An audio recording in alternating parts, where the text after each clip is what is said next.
Hello and welcome to the Duluth News Tribune's Bulldog Insider podcast. We're back from our holiday break. I'm your host, Matt Wellens, the Bulldogs hockey beat reporter at the News Tribune. And I'm Zach Schneider, the television voice of UMD Hockey on My 9 Sports. Our guests this week on the podcast are a pair of senior transfers from the UMD women's hockey team. Welcome to the podcast, fifth-year senior forward Olivia Mobley. Hi, Olivia. Hi. And we have senior goaltender Tindra Holm.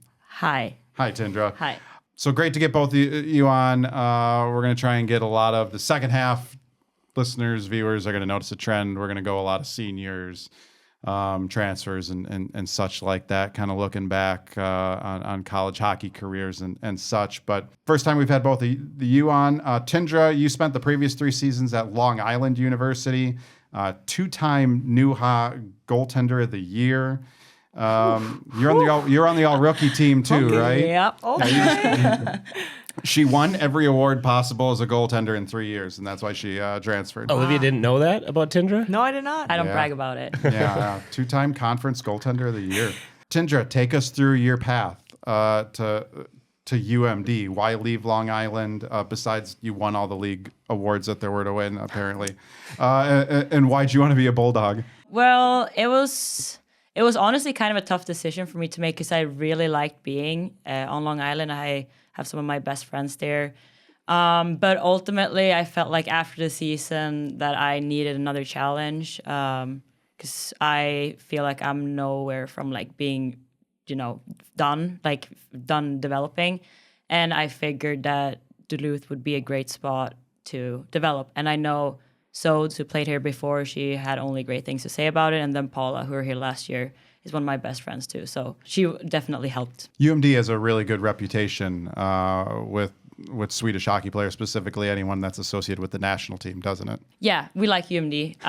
It's like, we have like a little alumni group, I guess, now back in Sweden. Like pretty much everyone played here at some point. But then also like we came here and played with LIU last season. So then I really got like a feel of the place too. And I figured I liked it. So yeah, you were pretty good in that game. In those games, if I remember right. Go ahead, Zach. I think the save number started with a 5, so yeah. It was pretty good. There were like 50 saves. And or I something think like my time in red zone, like heart rate, was like 60 minutes. So can't believe like the second day, I couldn't believe I had to go do it again. Like, I was so tired.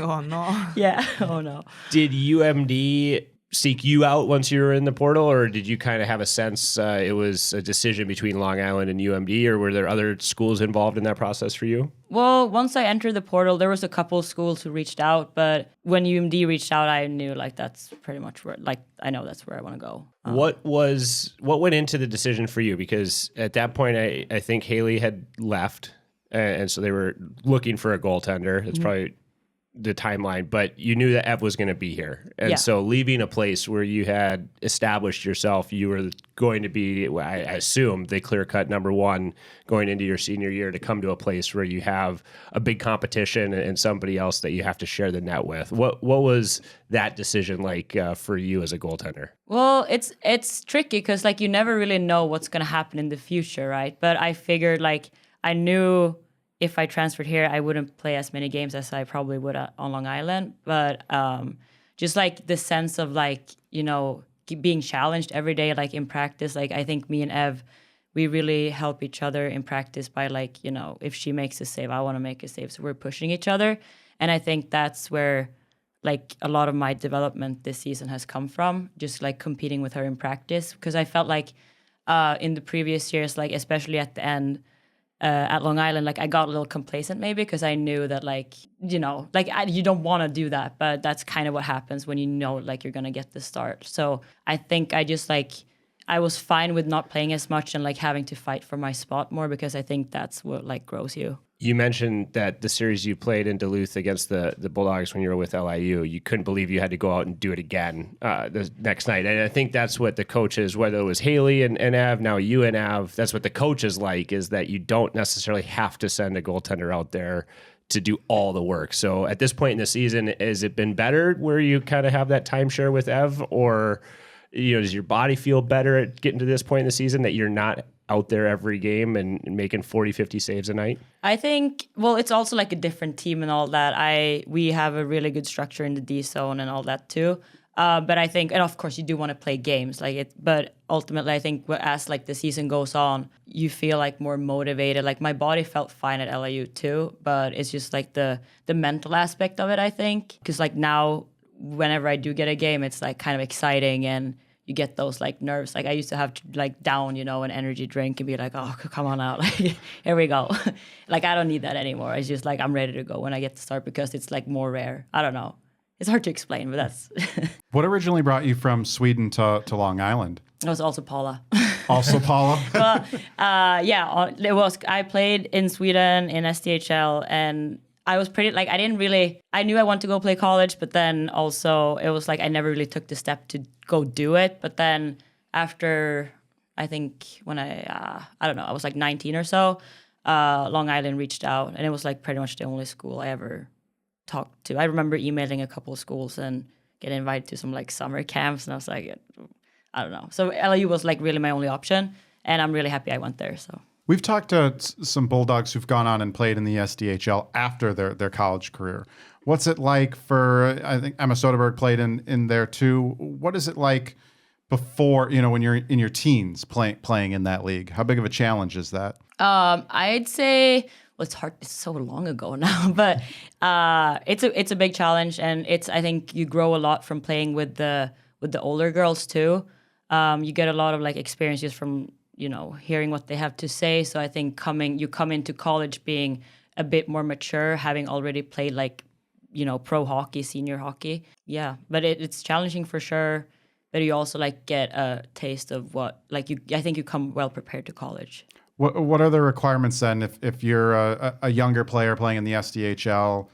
What do you have to do to retain your NCAA eligibility? And I think it's now completely been blown up by the rules changes and everything like that. But it's interesting because we've talked about it. Like Emma Soderberg played in the SDHL. You played in the SDHL. It's fine. Adam Guyon plays in an exhibition in Europe and all of a sudden has to like sit out a game. It's the men's and women's rules are weird. But for you, was there anything you had to be like aware of to keep your eligibility when you were playing? Yeah, I think the main part of it was when I was in high school. So then I didn't have to worry about any salaries or anything. But then I had that one gap year after I graduated high school before I went to college. So I just had to make sure I didn't make any money, I'm pretty sure. Like that's what I was told. And yeah, so I didn't really think much about it. I feel like my parents would be like, no, you go ahead and take that salary and make some money. Yeah, you go ahead and take those $300. Yeah. You do it. Put that away. Hey, $300. That's $300 less of gas money they'd have to give me. Tell us about your hometown, starting with how to pronounce it. I'm not even going to attempt to completely butcher this one.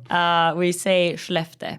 Skellefteå. Mm-hmm. Yeah, I would not have got that at all. I've said the Tindra Holm from Sweden is been our line on television. Yeah. I've kind of glossed over your hometown, but maybe I'll take a crack at it next game. Well, I hear a lot of Skellefteå too, and that's fine. Like we get it.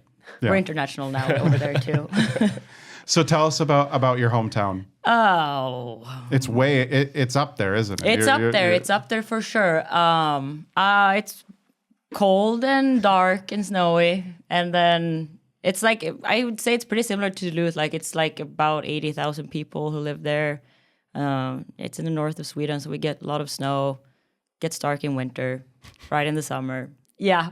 How dark in the winter are we talking here? Well, usually the sun would rise around, I don't know, like the darkest days are like right before Christmas, and I think we have like maybe 3-4 hours of sunlight. Like the sun rises at like 10. So we shouldn't complain in Duluth about our you 8 should hours. Not. No, Okay. Walk a day in my shoes first. Back there. Olivia, can you pronounce your hometown for us? St. Louis Park. St. Louis Park. Okay. Have you had any problems with that one? That one I nail. That one you nail every time. Most every time, I think. Good to hear. 3 years at Quinnipiac before a season with Ohio State. Now with the Bulldogs. Most Minnesotans play college hockey end up in the WCHA, though we see a lot everywhere else. I think it actually jumped out to a few of us in the press box when we looked at Syracuse and we're like, oh, there's no Minnesotans on this team because there's usually one. But how did you go from Breck to Quinnipiac playing in the ECAC? Yeah, I started talking to them when I was in like 8th grade maybe or freshman year of high school. So I built a pretty good relationship with the head coach over there and the assistant coaches. So chatted with them probably once a week. And after, I don't know, about like a year of that, just it felt like a good fit. My parents were dialed in. They were chatting with them too. So it seemed like the right decision at the time. And I don't regret it at all. I mean, it was a great 3 years. A lot of great gals out there. So How many schools were you talking to? And based on what you said, I'm not trying to date you or anything here, but you were getting recruited before they did the rules changes, where I think it's now not till sophomore year kids can start talking to teams. Oh, What other schools were reaching out to you? You said 8th grade they contacted you, which seems like crazy young to. Yeah. Do you know what you want to do for college? And it's I like, still don't, frankly. It's over soon. yeah, I haven't even gotten to high through school it. yet. Yeah. Yeah, right. Yeah, most of us don't even, when we're 20s, don't know what the heck we want to do. But how many schools had reached out to you? How many schools were you talking with back then? Then a couple. But because I was so young too, it wasn't the same. I don't think schools really thought to reach out to 13-year-old, 14-year-old. So they were the main one, a couple other ones other than that. But I committed super young, so I didn't really talk to a lot of schools, didn't see a whole lot of schools. So, but again, we built a relationship. They're just persistent in their conversations and their phone calls. So it all felt like a good fit at the time. Do you wish that rule had been in place and you had been a little bit older when that process had started for you, or is it just kind of that's the way it was? And No, because I want to live those experiences out there. I don't regret going out there at all and making that decision. It would have been interesting to see the outcome had the rule been in place, but kind of is what it is and kind of is what happened. we wonder this, I think more so on the men's side now with the rule changes, but there's players that in that window, right, will commit in the first week that they're eligible to commit, but then they'll go play 2-3 years of junior, and then they'll be here, 5 or 6 years after they initially committed, which seems like it's your reality that you get to school right. 4 years after. Was the experience when you got there what you expected? Do you remember kind of what you thought as like an 8th, 9th grader of this is what college hockey is going to be like, and then how the actual experience compared once you were on campus out east? It was I was blown away by the campus. It's beautiful out there. And the rink was unreal. It's up on the hill up there, which was sick. But in a weird way, it reminded me a lot of my high school because I went to a pretty nice high school. So everything was pretty tight. Just super, super nice place, super nice school. The hockey was weird because it was that COVID year. So we didn't practice as a team a whole lot. It was like, we call them clouders. So that's what Bobcats travel in, as a clouder. That was always a little weird, but I didn't get that. But that's how we practiced. It was like our clouder was like 5 of us. And then on game days, we'd come together. It's like, all right, I don't know any of your names really, It was just weird. It's a weird year. And so in that aspect, totally different than what I thought. But in terms of the school facilities, it blew me away. It was really beautiful out there. You really only got one true real season at Quinnipiac then, right? Because even your sophomore year, there were still some COVID restrictions in place. That season, if I remember right, we tried to get going like normal, and then stuff got in the way a little bit.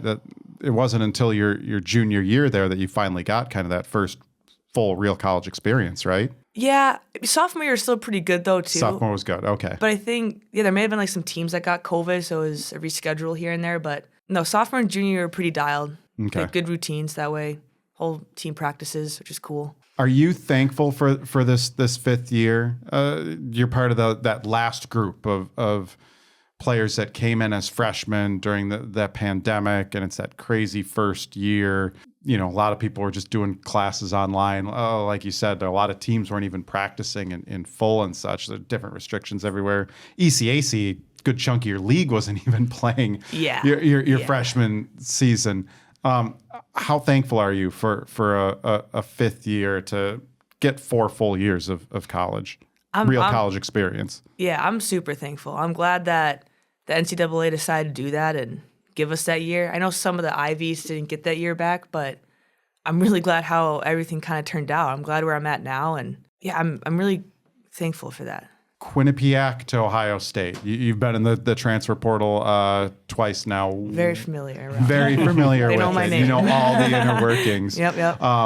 When they start putting together these committees of how to reform the transfer portal, probably call the Olivia Mobleys I would hope I'd get a of the phone call, world. you know? Yeah, for at least a questionnaire, suggestions, or stuff. Yeah. Why leave Quinnipiac initially, and why go to Ohio State besides winning the national championship? That was nice.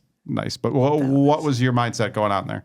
Honestly, kind of like what Tindra said. I mean, I love that place. I love the school. I love the gals. But I think I wanted more for myself. I think I kind of fell in this routine that it was less than my best. And I knew that was happening. I didn't know how to really change it or snap out of it. And I needed an environment where that wasn't acceptable. So, and again, that's on me too. I think it's an immaturity as well. I mean, I think that's definitely part of it, but kind of the same thing. Just wanted an environment where I was going to be pushed, where I had to work and earn every spot, every minute.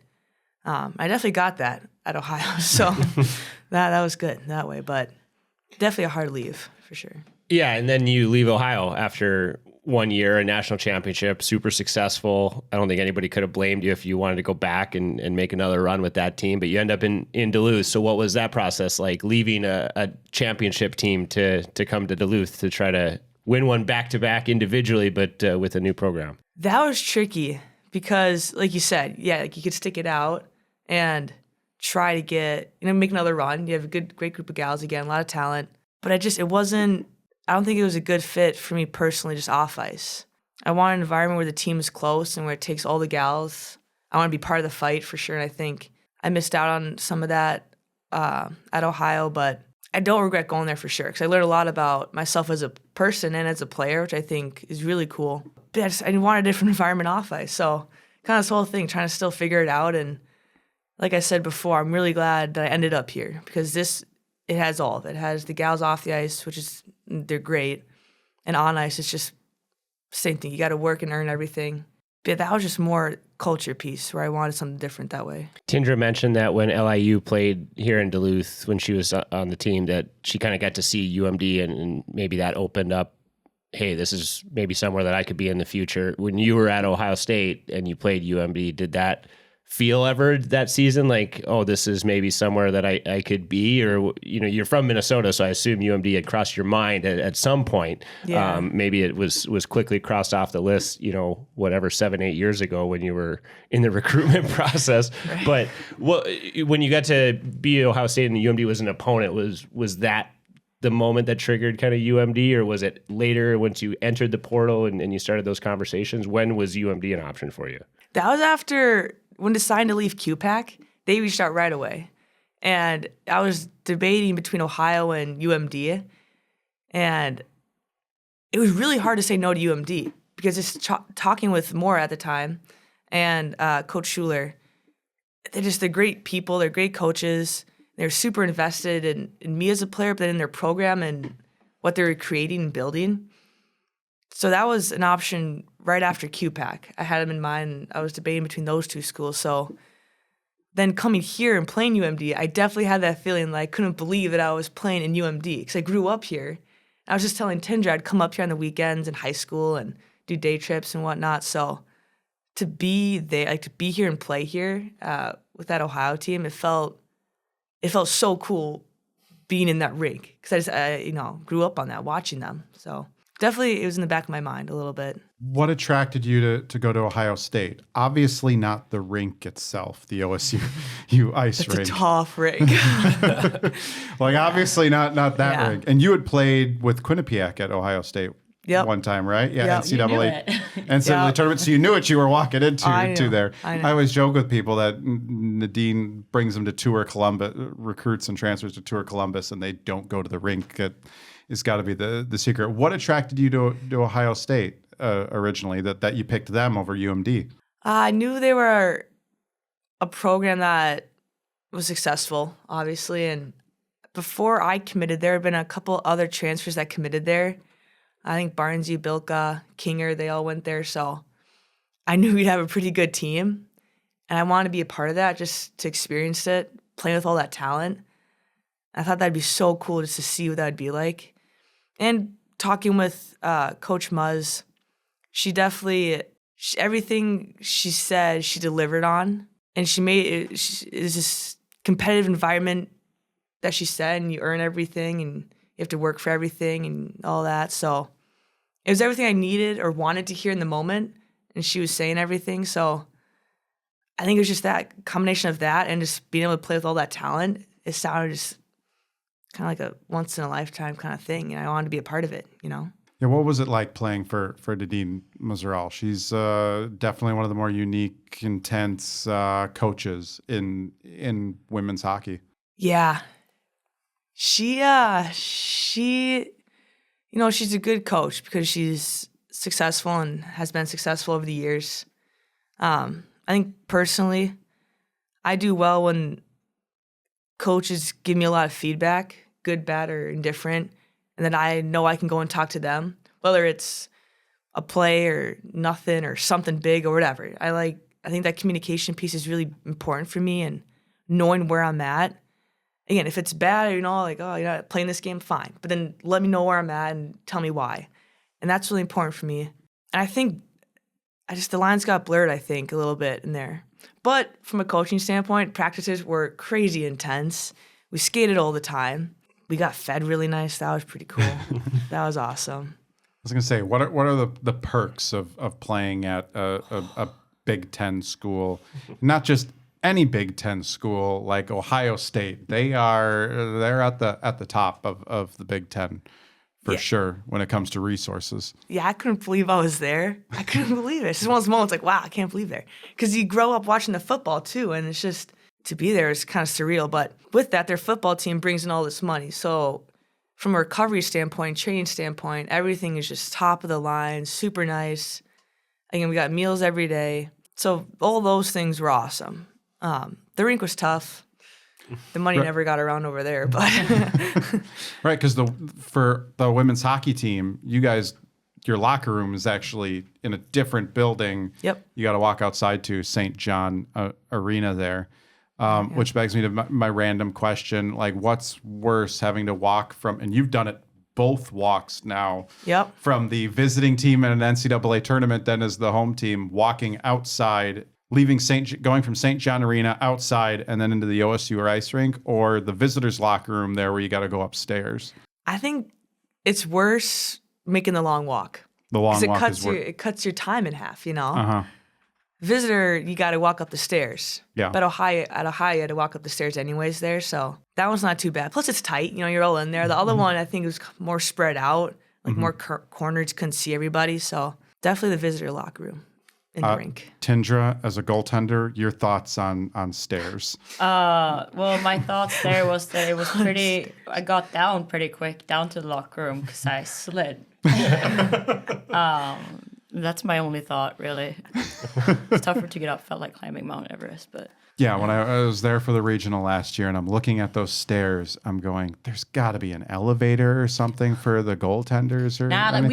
We like to move with the team. Like, I don't like when people be like, let me open the door for you. Like, I can do it myself, you know?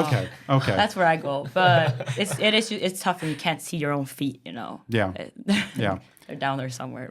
Never gonna have to ask Ev what it was like playing double overtime game and having to go up and down those stairs as much as she did against I think it was UConn last year. You guys have been around college hockey playing at Long Island and Quinnipiac and Ohio State. What's the best rink you've been in so far in your college careers? Oh, like overall? Yeah, overall. Whoa. Best rink you've visited or gotten to play in or over your years. I think my top. I feel like I'm probably Penn State has a nice one, but QPAC is nice, and they let you know that they have a nice rink too because they make you walk around everything. They make you enter like on one side and then walk around the rink like to see like the recovery room and their strength and conditioning room. You got the whole tour. Yeah, we got the whole tour. Hey, in the age of the transfer portal, that's pretty smart there. So QPAC's nice. I think Colgate has it pretty nice too. Like the stands is not too big there. When we played in the national tournament, we unfortunately got the soccer locker room, so that wasn't that nice. But the hockey ones are nice. I've been in those too. So I think Colgate, honestly. Yeah, they really need to work on that. Like tangent here, work on that for the locker room requirements for Right. for these NCAA regionals. Olivia, what's the best rink you've been in? Man, I gotta say, in terms of like rink, like just like beauty, is QPAC. That's QPAC, a nice rink. Mm-hmm. But like energy, Laban, Laban, Wisco, okay. always buzzing. Mm-hmm. Those two are probably. Otherwise, Amsoil. I really like our rink. We get a good I like number of our ring fans. too. I didn't Yeah, think yeah, we yeah. were allowed to say that one. Amsoil goes, that's top one. Okay, I'm just gonna put it out there though. Okay, yeah. When it comes to energy in the rink, and I've wondered this about Amsoil, because even like a good crowd, right, for your games can sometimes get lost in a building that big. And then you talk about a Laban, and it's different, right, because they have separate rinks. But do you enjoy playing in a smaller rink that feels more full, or do you like playing in like the big rinks that, like an Amsoil, just because of the aura of the experience and being in a rink like that? I think I'd rather go smaller, tighter rink and lots of energy. Okay. Yeah, that's my final Yeah, answer. I think so too. But we have like everyone can fit in Amsoil if they want to come. Yeah, I mean, Yeah, right. Duluth You know, popped out. Yeah, like Not encouraging They all people got not to come. smart. Right, It's just a kind of a bummer, right? You have a good crowd, a really good game, and Right. like I was at the Frozen Four when they hosted here, same kind of thing, right? It's just I'm curious what the players' perspective was on that. Like, can you hear the fans at Amsoil when they're really going against like a Minnesota, Wisconsin, Ohio State? Yeah, sometimes. Yeah, definitely the bigger games though. Yeah. Yeah, otherwise, you can't hear it. It is cool though, just playing in the rink, seeing everything, like what could be, kind of. But no, we hear them for sure. Yeah, Love from when they show up. from the Champions Lodge. Yeah. Like half the crowd is. I know they're all tucked in that they're corner. tucked in the Champions So spread Lodge it out, at the bar. guys. At the bar, yeah, they're all at the bar. They're all at the bar there. That's where Maggie Flaherty is when she's in town. UMD went through you guys both transferred here, and UMD goes through a coaching change. You guys both committed to transferring here when Maura Kroll was the head coach, right? yeah. What was that like for the two of you then when we've talked to recruits about this?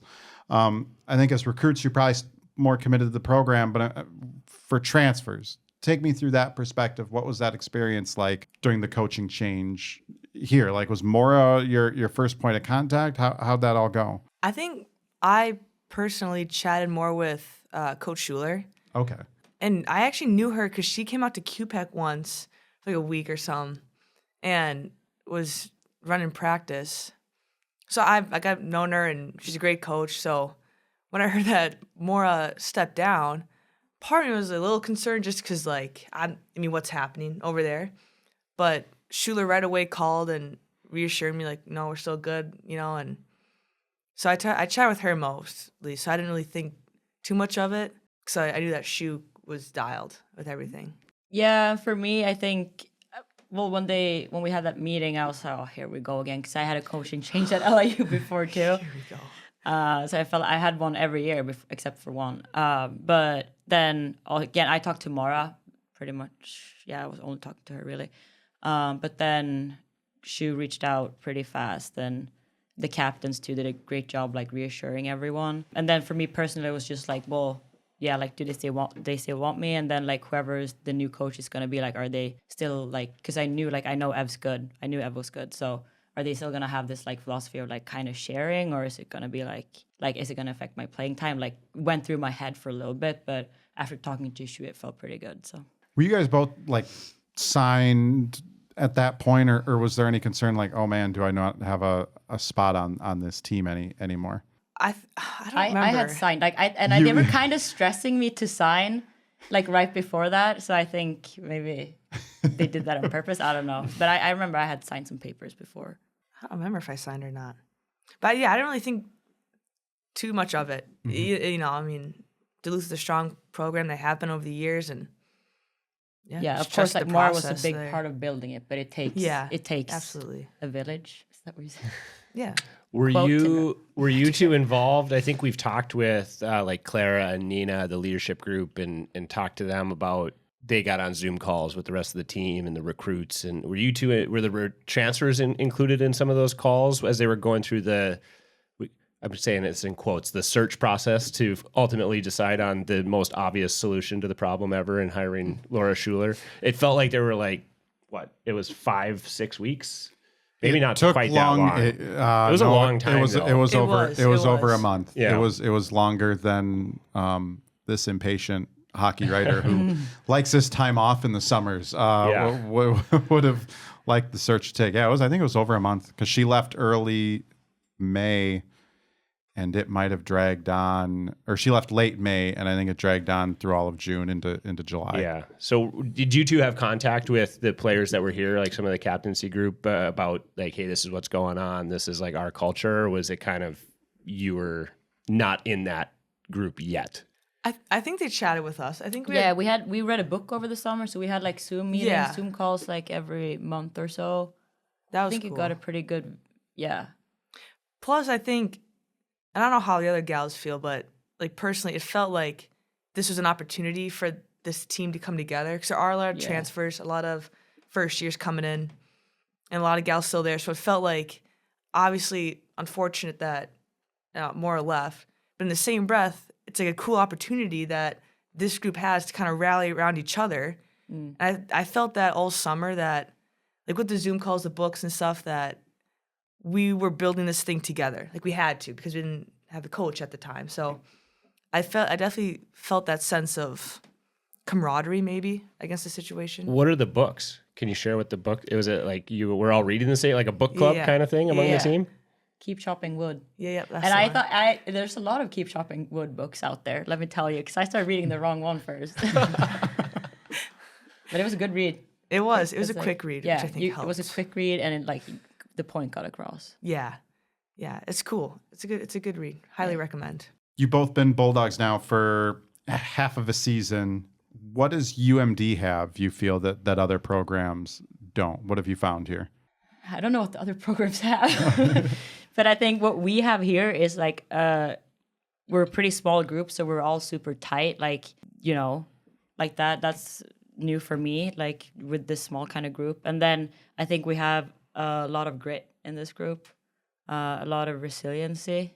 I agree. I agree. I think the smaller group, because we have like 10 forwards, I think, 11 Yeah, forwards. down to 11. Down to for- 10 now. Now down to 10. Yeah. Yeah, so it's a tight group. I mean, just naturally, and kind of like what Tindra said, everyone here has a place. Like everyone belongs on this team. No one. There's no cliques or drama that way. It's everyone fits in perfectly to this puzzle that we have. So it's rare. I mean, it's just flows that nicely and smoothly. It's really cool. It's a good question though, Tindra, that I didn't think about till right now. Have you ever played forward? Because you might have to. Oh, well, actually, I have. So and like me and Ev are both like put us down for forward. Like we do it. Put us down. I know, we both do it. That'd be unreal. I'm love really it. rooting for that to I That'd scored be one unreal. time, like in a tournament. I swear to God, I did. It was like in with a refs and a stuff? regional tournament back in Sweden. I was like 15. Okay. We had a couple good goalies on our team, so we rotated. And in the game I wasn't playing, I was like, "Hey, coach, can I be a player?" That was the level. And he was like, "Sure." Got a couple shifts. Then at the end of the game, we're down 1-0. Play 6-on-5. He's like, "Tindra, you're going net front." I go net front. I screen the goalie. Rebound pops out. I tap it in. No way. Yeah, No that way. happened. Laura Bellamy, I believe Laura Bellamy famously boasted on this podcast that she was the best shooter. She had the best goal scoring ability because of her insights as a former goaltender. She said goaltenders make good scorers because they know how to beat other goaltenders. Yeah, I'm trying to make a good score out of Mobes here. She work is. on- we're working she on is. it. She shows me PowerPoints that are too long, so Yeah.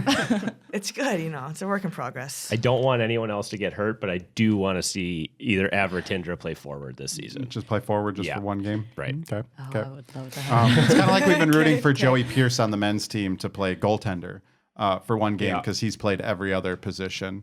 Oh, really? On the men's team, yeah. He's a defenseman. He's played forward. I think he's played center and wing. He's been everywhere. They call him the Swiss Army knife. So just haven't seen him in goalie yet. They were close. They were close to needing a skater at Arizona State. Olivia, you had mentioned the culture here at UMD and how cohesive and stuff is. Was that not at Ohio State? Because the two programs in the WCHA that have brought in, I believe, the most transfers recently have been Ohio State and UMD. There's a lot of transfers here, a lot of transfers at Ohio State. What's the difference here, you think? I think here, I don't know. I couldn't put my finger on it. It's just for some reason, this group all just works so well. I think it helps too. We do a lot of weird like things, like the rookie idol on the bus. Never done that. That was pretty cool though.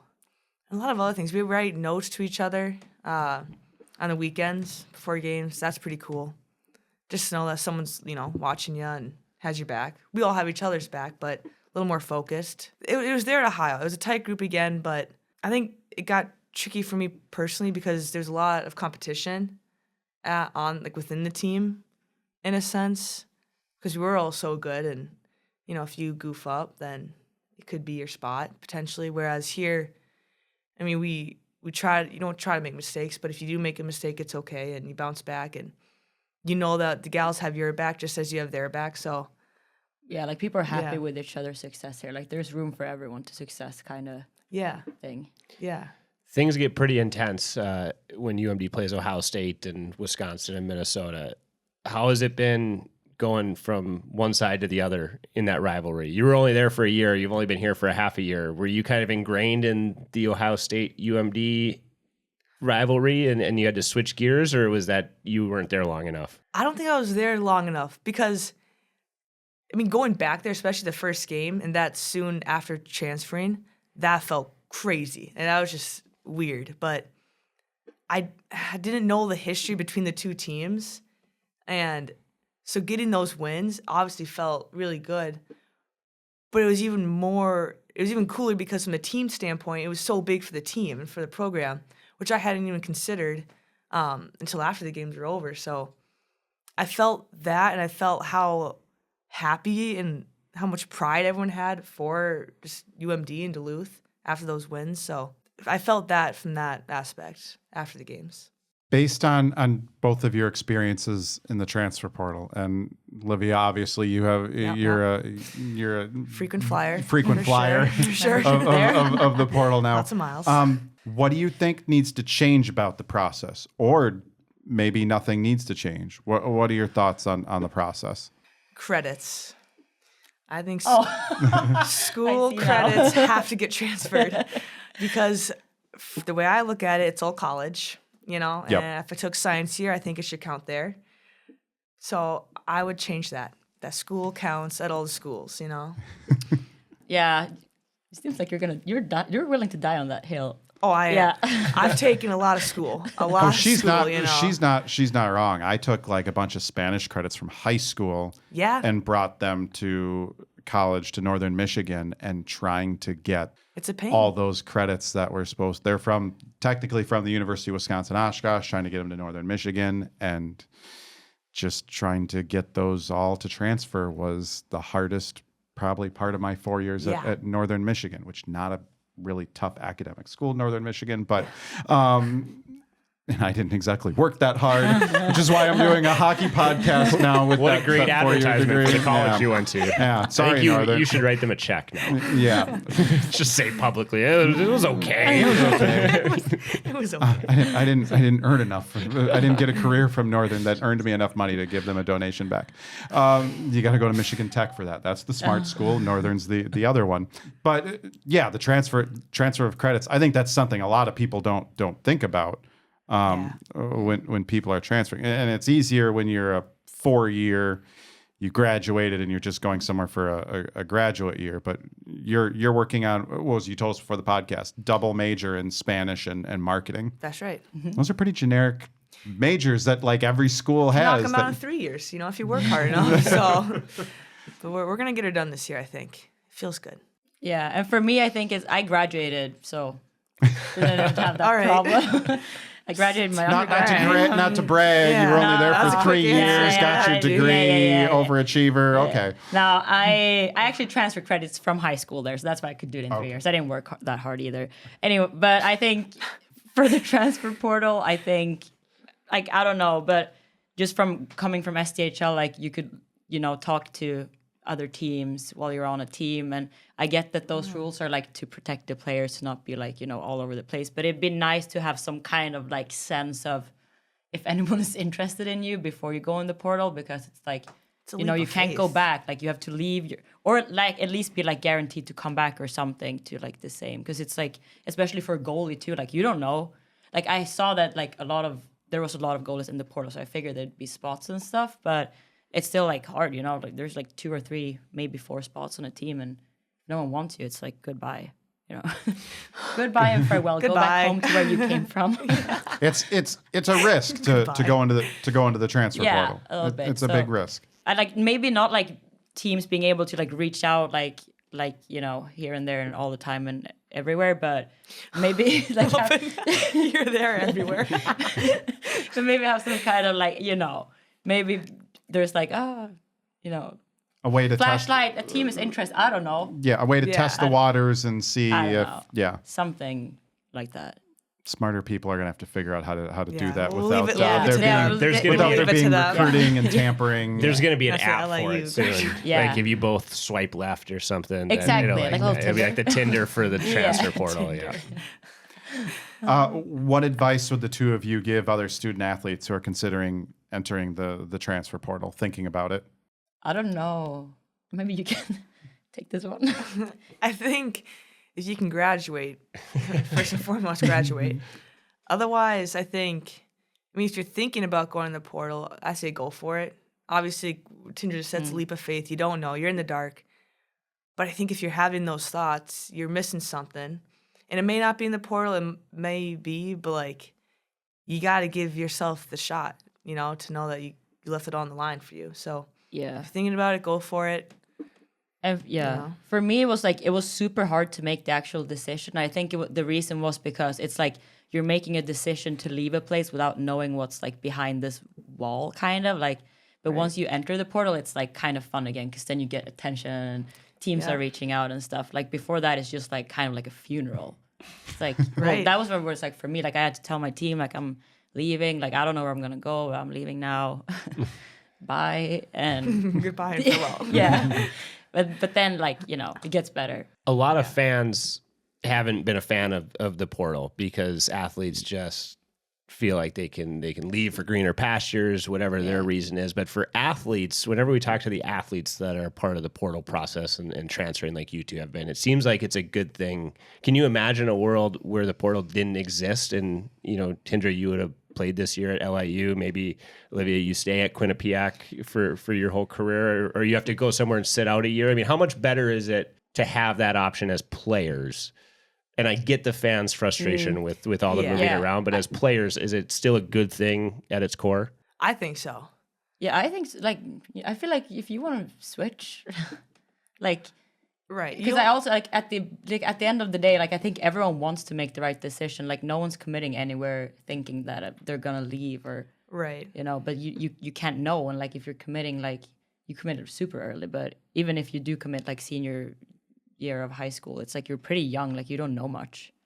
Things can Right. change, and it's like you don't want to have those 4 years just locked up if you don't have. I don't know. Right. So it's such a short amount of time where you like learn and grow and develop so much as a person, you know, and as a hockey player. So yeah, if you don't like where you're at for whatever reason, you know, it's nice having a way out, you know, and so I think that's huge that the portal has done that, and especially now with the rules, you can go in there and transfer like however many times you want. That changed recently, didn't it? Yeah. They were Okay. originally going to restrict. Well, originally I think you were allowed to transfer as much as you wanted. Then they tried to put a restriction on it, Right. and then they decided they couldn't do that. So yeah. Okay. Yeah.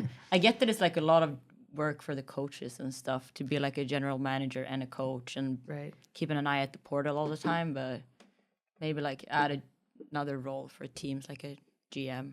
Which schools are doing, the Ohio States of the world with their resources. They're adding general managers and such. You're seeing it at football and basketball level and such like that.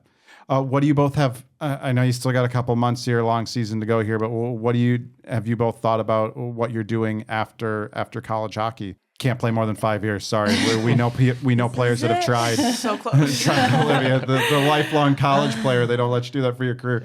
What are you guys planning to do after college? Olivia, you're working on major in marketing and Spanish. Yeah, you know, ideally, I can just keep playing hockey because I'm not sure I'm going to do with that marketing in Spanish. But no, I'd love to keep playing hockey, however that looks, whether it's here in the P-Dub or over in, Europe somewhere. Just I want to keep playing the game and, see where it takes me. Yeah, same for me. I want to keep playing hockey. We'll see where, but likely, in the homeland. No, we'll see. Are you trying to recruit some players to come over there? Yeah, I'm working all the time. Working all the time. It worked out for Annika Linzer. She went to the SDHL for a year. I'm feeding them Swedish candy. I'm doing all the things. It is delicious. It is delicious. All the things. Yeah. Don't let them listen to you talking about your hometown and how dark it is. No. Yeah, it's a tough sell earlier. There's other towns. There's lights in the rink. It's all the light you need. Yeah. You're set. All right, we're going to wrap it up there. Thanks, everyone, for listening to the Bulldog Insider podcast this week. My apologies to Clara Van Weeren that we didn't go in an hour. That was some feedback we got from her. She listened back to all of our episodes. She might be the only person in the world who wants these to be longer. She wants them longer than an hour. Well, she said she was listening to our podcast on her drive between here and Michigan over the holidays and was disappointed. Wyatt, she was disappointed in the half-hour episodes. We got close to an hour this time. This one went long. Yes, Wyatt was frequently flashing the timer on this one. For more Bulldog Insider podcast episodes, including a best of episode from the first half of the season, find us on Apple Podcasts, Spotify, YouTube, or wherever you get your podcasts. Like us, subscribe, and rate us. Give us 5 stars or whatever the maximum number of stars are. Even if the podcast can't completely occupy your entire drive to and from the state of Michigan over the holiday breaks. For more Bulldogs hockey coverage, visit DuluthNewsTribune.com/Bulldog Insider. Subscribe to gain access to all of our coverage all season long. Zach, what does the TV schedule look like this week as both the St. Cloud men and women are here at Amsoil for doubleheaders? Yeah, I wish we had the doubleheader, but we just got the men's games on TV this week. So the women's fans will catch their games on Big Ten Plus, and then the men's games will be on My Nine Sports. But we do have our YAF Appreciation Day on Saturday before the women's game. So any kids 14 and under can come out at 12:30. We're going to do some races around the rink. Oh, sweet. And then the kids get into the game free. The adults that are with them, $5 tickets. So hopefully it's well attended. It always kind of brings some of that energy that we were talking about to the rink. So I hope there's a lot of people there for you guys on Saturday afternoon. Sweet. That'd be awesome. Yeah, and I always think it's cool when you get St. Cloud, both the men and women. I wish we saw more of that it makes in way the too much doubleheaders. sense to do it like that. All right. Thanks, everyone, for listening. We'll catch you next week.